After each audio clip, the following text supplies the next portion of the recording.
सफलता का गुरु मंत्र है इंसान की सोच।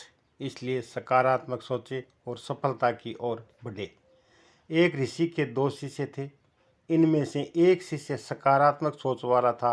वह हमेशा दूसरों का भला सोचता था। दूसरे शिष्य की सोच बहुत नकारात्मक थी तथा स्वभाव से बहुत क्रोधी था। एक दिन महात्मा जी अपने दोनों शिष्यों की परीक्षा लेने के लिए उनको जंगल में ले गए।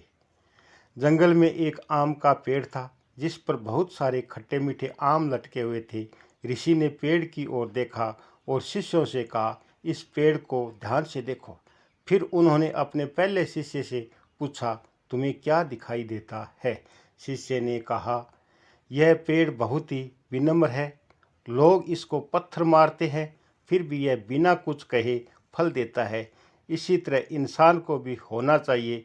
कितनी भी परेशानी हो, विनम्रता और त्याग की भावना नहीं छोड़नी चाहिए तथा अपने हृदय में उपकार की भावना को हमेशा बनाए रखना चाहिए। फिर ऋषि ने अपने दूसरे शिष्य से पूछा, तुम क्या देखते हो? उसने क्रोधित होते हुए कहा, यह पेड़ बहुत द्रुत है। बिना पत्थर मारे यह कभी फल नहीं देता है। इससे फल लेने के लिए मारना ही पड़ेगा। इसी तरह मनुष्य को भी अपने मतलब की चीज़ें दूसरों से छीन लेनी चाहिए। गुरुजी ने हंसते हुए पहले शिष्य की प्रशंसा की और कहा, दूसरे की अच्छाइयों को दरकिनार करते हुए अवगुणों को ग्रहण नहीं करना चाहिए और अपने को तानाशाही प्रवृत्ति नहीं अपनानी चाहिए। इससे विवेक का विनाश होता है और हिंसक प्रवृत्ति पैदा होती है जो इंसान को विनाश की ओर अग्रसर करती है।